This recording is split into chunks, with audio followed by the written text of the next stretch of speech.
الشيطان اللعين الرجيم بسم الله الرحمن الرحيم الحمد لله رب العالمين والصلاة والسلام على سيدنا محمد وآله الطيبين الطاهرين المعصومين صلوات اللهم صل على محمد وآل بلند آواز سے صلوات پڑھیں، کافی حضرات تشریف فرمائیں۔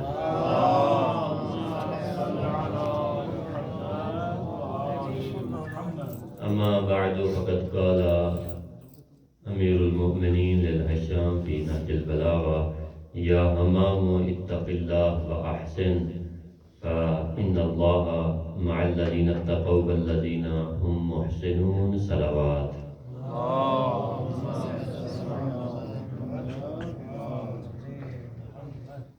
امیر المومنین کا خطبہ، جس کو خطبہ امام بھی کہا جاتا ہے اور خطبہ متقین بھی کہا جاتا ہے، جس میں امیر المومنین نے اپنے مخاطبین سے متقین کی صفات بیان فرمائی۔ کل ہم یہاں تک پہنچ گئے تھے کہ امیر المومنین فرما رہے تھے کہ ان کے دل جو متقین ہیں، ان کے دل محزون ہوتے ہیں، ان کو کسی کو ان سے خطرہ نہیں ہوتا، کیونکہ یہ کسی کو شر پہنچاتے نہیں ہیں۔ ان کے بدن جو ہیں وہ نحیف ہوتے ہیں، ان کی حاجتیں بہت کم ہوتی ہیں، لمبی لمبی حاجتیں نہیں رکھتے۔ دنیا نے ان کا ارادہ کیا ہے، لیکن انہوں نے دنیا سے اپنا دامن چھڑا لیا ہے۔ کیسے چھڑایا ہے؟ جب دنیا ان کی طرف آئی ہے تو انہوں نے اپنے نفوس کا فدیہ دے کر اپنے آپ کو اس دنیا سے علیحدہ کر لیا۔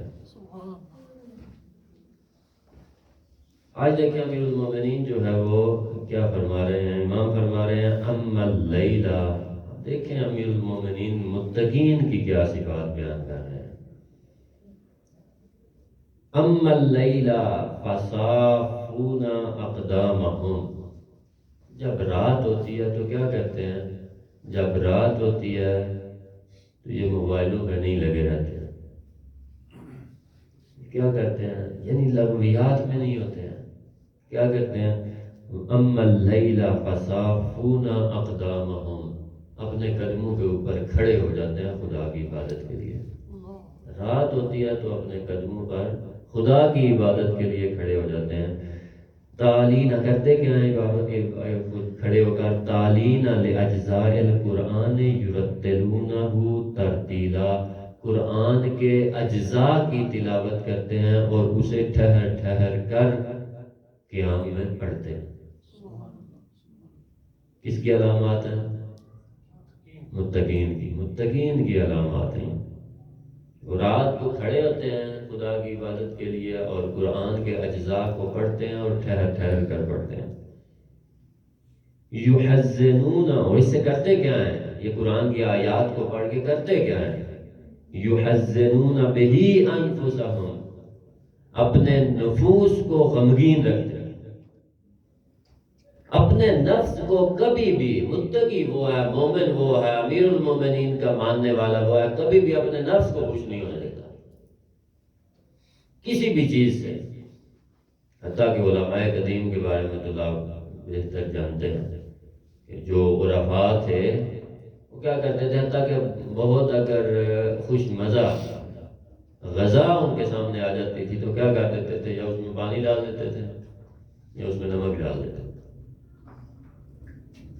یعنی کس درجے پر تھے وہ کہ یعنی اس حد تک بھی اپنے نفس کو خوش نہیں ہونے دیتا کہ وہ ایک اچھی غذا کا مزہ چکھ سکے۔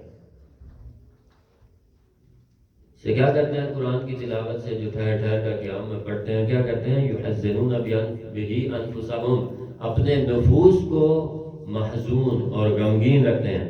وَيَسْتَسِيرُونَ بِهِ دَوَاءَ دَائِهِمْ، اور انہی آیات قرآن سے، یہ قرآن کیا ہے؟ قرآن شفا ہے اور رحمت ہے کن کے لیے؟ مومنین کے لیے۔ خود قرآن کہہ رہا ہے کہ قرآن جو ہے وہ شفا اور رحمت ہے مومنین کے لیے۔ اور یہ کیا کرتے ہیں؟ یہ اسی جو قرآن ہے نا، اسی سے کیا کرتے ہیں، جب یہ رات کو کھڑے ہو کر عبادت میں یہ قرآن کی تلاوت کرتے ہیں آہستہ آہستہ ٹھہر ٹھہر کر، تو ایک تو پہلا کام یہ کرتے ہیں کہ اپنے نفوس کو غمگین رکھتے ہیں، اور دوسرا کام ان آیات قرآن سے جن کی تلاوت کرتے ہیں، ان سے اپنے مرض کا چارہ ڈھونڈتے ہیں، اپنے مرض کی دوا ڈھونڈتے ہیں۔ مرض کوئی جسمانی مرض نہیں ہے، اگر ہم پہنچے تو ہم پڑھیں گے کہ امام جو ہے وہ ان کے جو ہے وہ لوگ ان کو کیسا سمجھتے ہیں، جبکہ انہیں کوئی مسئلہ نہیں۔ یہ ان آیات سے، ان آیات قرآن سے اپنے جو روحانی امراض ہیں، جو معنوی امراض ہیں، جو ہم نے پچھلے دنوں میں بھی کہا تھا کہ جو اس نور جو کہ آل محمد کا نور ہے، جو خدا بند ہمارے قلوب میں ڈالتا ہے، اس نور تک پہنچنے میں جو چیزیں رکاوٹ ہوتی ہیں وہ اسی قرآن سے لیتے ہیں کہ کیسے ان رکاوٹوں کو، کہ اس نور کو جو داخل ہونے میں رکاوٹیں بنتی ہیں، ان کو کیسے ہٹایا جائے۔ پھر کیا کرتے ہیں، فَإِذَا مَرُّوا بِآیَةٍ فِيهَا تَشْوِیقٌ، جب اس آیت پر پہنچتے ہیں جس میں رغبت ہوتی ہے، جس میں تشویق ہوتی ہے، جس میں تعریف ہوتی ہے، تو کیا کرتے ہیں، رَكَنُوا إِلَيْهَا طَمَعًا، تو ان کی طرف طمع کی نظر سے جھک جاتے ہیں۔ اس میں تشویق کرائی گئی ہوتی ہے جنت کی، جس میں جنت کی نعمتیں بیان کی گئی ہوتی ہیں، نعمات کا ذکر کیا جاتا ہے، اس کی طرف طمع کرتے ہیں۔ وَتَطَلَّعَتْ نُفُوسُهُمْ إِلَيْهَا شَوْقًا، اور اپنے قلوب کو شوق کی وجہ سے ان کی طرف جھکا دیتے ہیں۔ دیکھیں کل بھی یہ بات ہوئی تھی کہ مومن ہمیشہ خوف و رجا میں رہتا ہے، نہ صرف اور صرف خوف،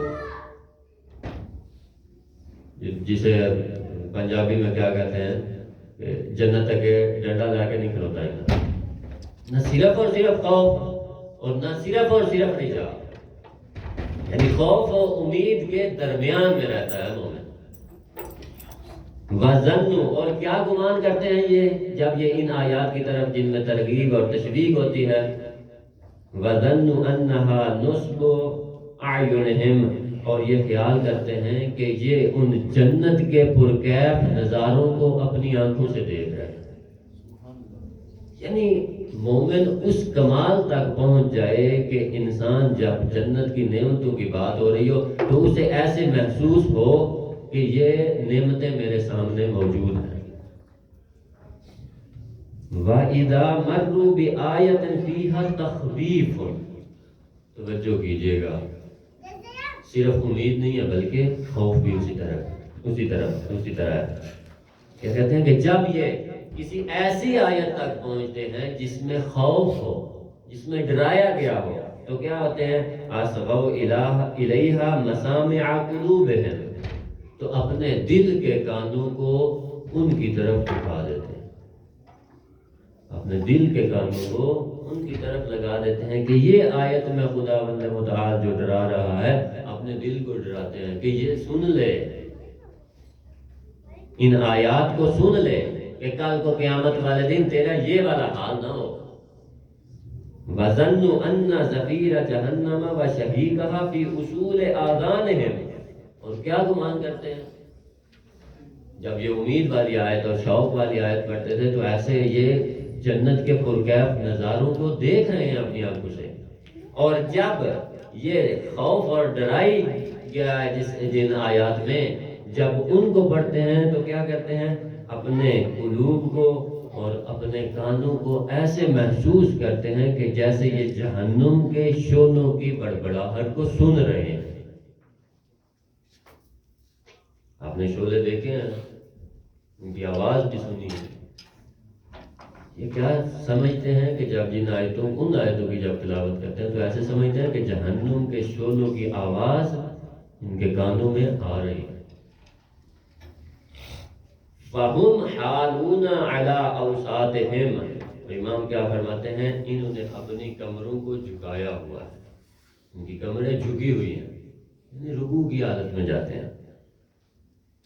مفترشون لجبابہم وأکفہم ورکبہم واطراف اقدامہم یطلبون الی اللہ تعالی فی فکاک رقابہم.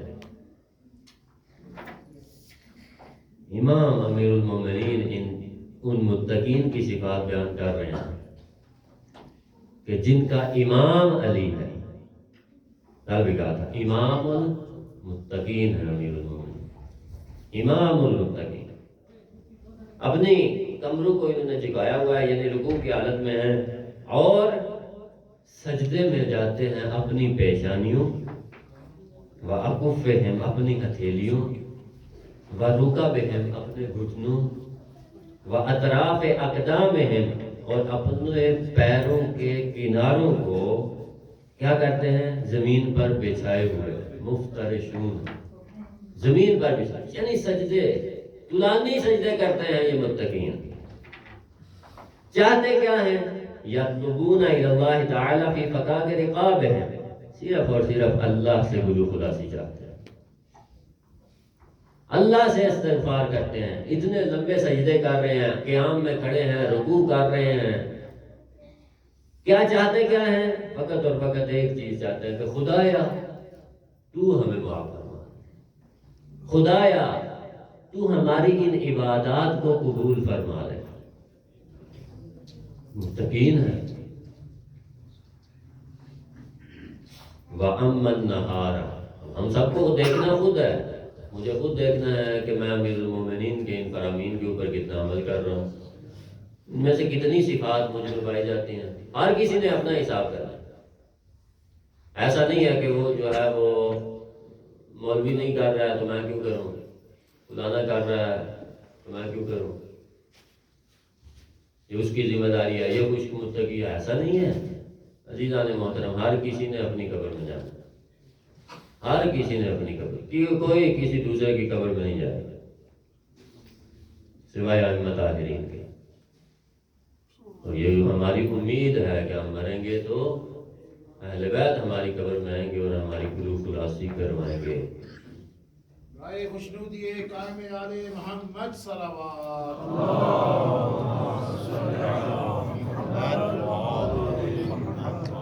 عزیزان محترم، اس کے اوپر توجہ کیجئے. یہ 191 خطبہ امیر المومنین کا 191 191 نمبر خطبہ. اس کو دیکھیے، جا کے پڑھیے، گھروں میں جا کے پڑھیے، اپنے بچوں کے ساتھ مل کے بیٹھ کے پڑھیے. ترجمہ تو پڑھ سکتے ہیں تو موبائل میں اپلیکیشن ہیں اردو ترجمے والی ہیں. اگر کتاب نہیں لے سکتے، موجود نہیں ہے ناشر البلاغہ، ان کو پڑھیے. حتیٰ کہ میں تو یہ کہتا ہوں ہر 15 دن بعد اس کو ایک دفعہ سارے گھر والے بیٹھ کے پڑھیں. ہمیں معلوم ہو کہ امیر المومنین ہم سے کیا چاہتے ہیں، امام المتقین ہمارے امام ہم سے کیا چاہتا ہے. وَأَمَّا النَّهَارَ، اب یہ تو تھی رات کی بات. امیر المومنین فرما رہے ہیں کہ جب دن ہوتا ہے تو یہ کیسے ہوتا ہے. وَأَمَّا النَّهَارَ فَعُلَمَاءُ عُلَمَاء، امیر المومنین فرما رہے ہیں جب یہ دن ہوتا ہے تو یہ حلیم بردبار عالم ہوتے ہیں. حلیم اور بردبار. رات کو تو اکیلے ہوتے ہیں، کسی سے گفتگو نہیں ہوتی سوائے خدا کے، خدا سے گفتگو کرتے ہیں یا اپنے امام سے گفتگو کرتے ہیں. عزیزان محترم، آج ایک عمل خصوص جو زائرین ہے، یہ ایک تحفہ ہے. جب بھی بہت بڑی مشکل آئے تو امام زمانہ سے بات کیا کریں. مصلی بچھائیں، اگر ممکن ہو تو 2 رکعت نماز پڑھیں اور امام زمانہ کو ہدیہ کریں. اس کے بعد 5 منٹ، صرف 5 منٹ اپنے امام سے بات کریں. اگر آپ کا دل ہلکا نہیں ہوا تو آپ کہیے اپنے امام سے بات کریں، کیونکہ وہ آپ کی بات سن رہا ہے. اور ایسا ممکن ہی نہیں. آپ کے شفیق باپ سے زیادہ شفیق ہے وہ، آپ کی شفیق ماں سے زیادہ شفقت کرنے والا امام ہے آپ کا. یہ کیسے ممکن ہے کہ آپ امام سے بات کریں اور امام آپ کو جواب نہ دے؟ عمل کر کے دیکھیے گا، یہ تجربے والی بات ہے، اس پہ کسی دلیل کی ضرورت نہیں ہے. تجربہ کریں. 2 رکعت نماز پڑھ کے امام کو ہدیہ کرنا، اس کے بعد بیٹھ جائیں اسی مصلی پہ اور امام سے مخاطب ہو کے امام سے بات کریں. آواز ہے آپ کی، آواز نکلے اور امام سے بات کریں کہ مولا میری یہ مشکل ہے، میں کسی اور کے پاس نہیں جا سکتا ہوں. جب کہ آپ موجود ہیں، آپ کی موجودگی میں کسی اور، کبھی آپ نے بچے کو دیکھا ہے جب باپ موجود ہو تو کسی اور سے مانگے؟ کسی اور سے مانگنے کی، ماں ہو تو کسی اور سے مانگتا نہیں ہے، وہ ہمیشہ اپنی ماں سے مانگتا ہے۔ جب ہمارا امام، ہمارا وارث امام موجود ہے تو ہم کسی اور سے کیوں مانگیں؟ ضرورت نہیں ہے کسی اور سے مانگیں۔ اور یہ بھی یقین ہے ہمیں کہ وہ امام دیتا بھی ہے، ایسا نہیں ہے کہ وہ دیتا نہیں ہے۔ خداوند متعال کے خزانے ان کے ہاتھ میں ہیں، جیسے چاہتے ہیں وہ ویسے تقسیم کرتے ہیں، مدبر الامور ہیں یہ۔ ایک دفعہ سے بات کریں محمد علیہ وسلم۔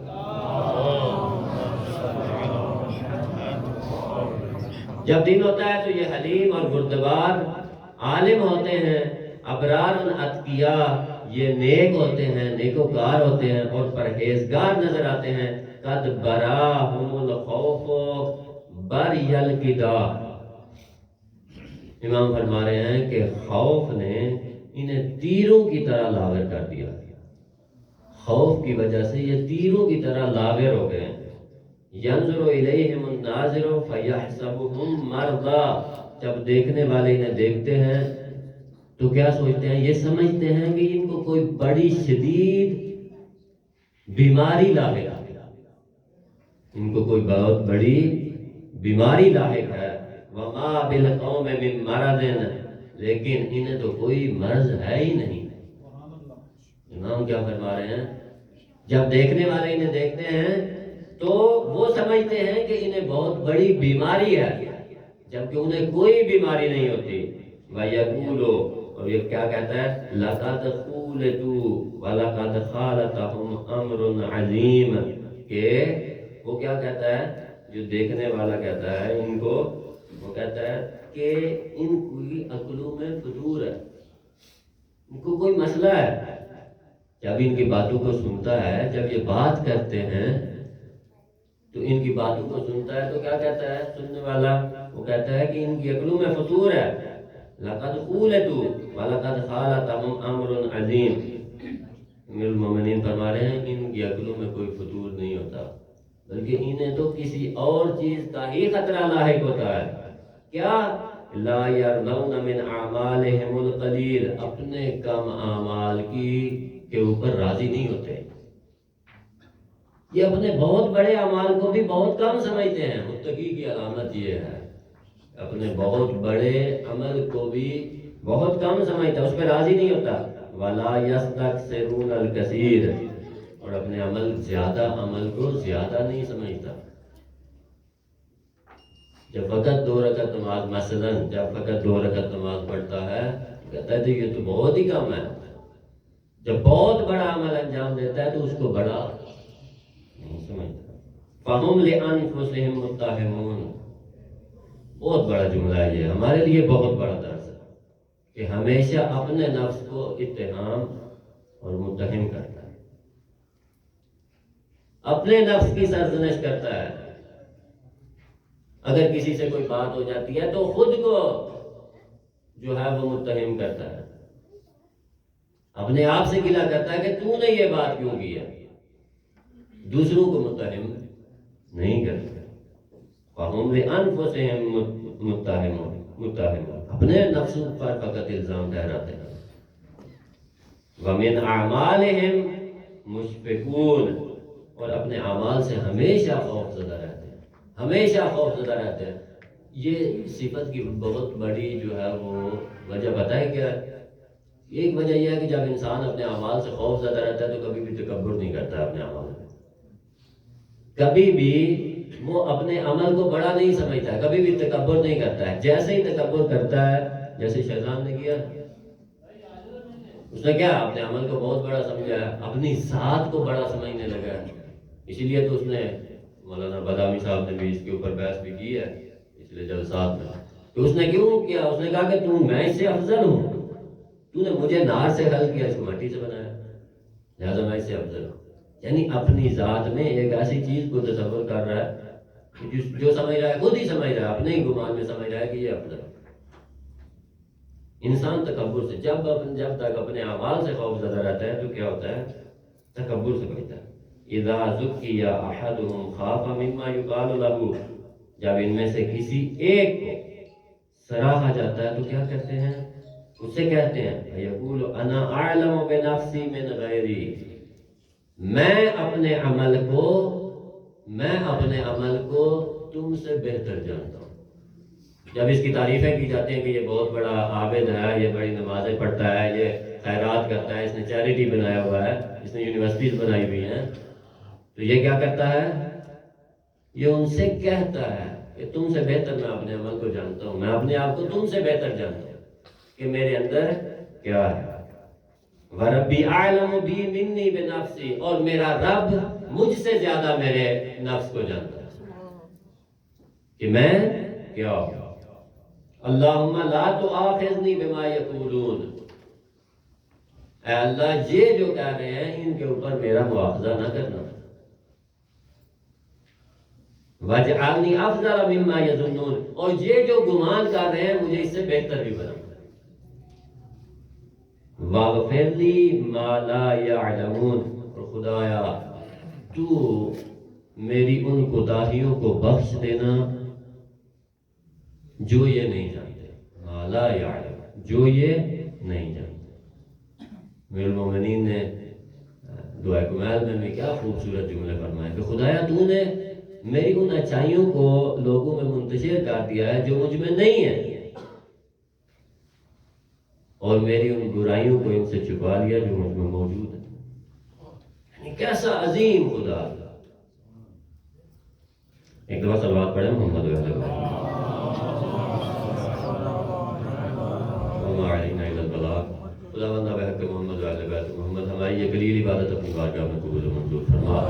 خداوند بحق محمد وعلیہ بیت محمد جو مومنین تشریف لائے خدایا ان کی تمام تکلیفیں پریشانیاں دور فرما. خداوند بحق محمد وعلیہ بیت محمد جو مریض ہیں انہیں شفا کامل عاجل نصیب فرما. خداوند بحق محمد وعلیہ بیت محمد بالخصوص امام زین العابدین صلوات اللہ علیہ کا واسطہ عباس بادامی صاحب کی والدہ بیمار ہیں اور ایک دو دوست بیمار ہیں جو ہمارے کام کرنے والے ہیں، ان میں ایک دوست بیمار ہے. خدایا ان کو شفا کامل عاجل نصیب فرما. خداوند بحق محمد وعلیہ بیت محمد ہمارے حقیقی وارث امام کے ظہور میں تعجیل فرما، ہمیں امام کے انصار میں شمار فرما. ربنا تقبل منا انک انت السمیع العلیم بحق محمد وعلیہ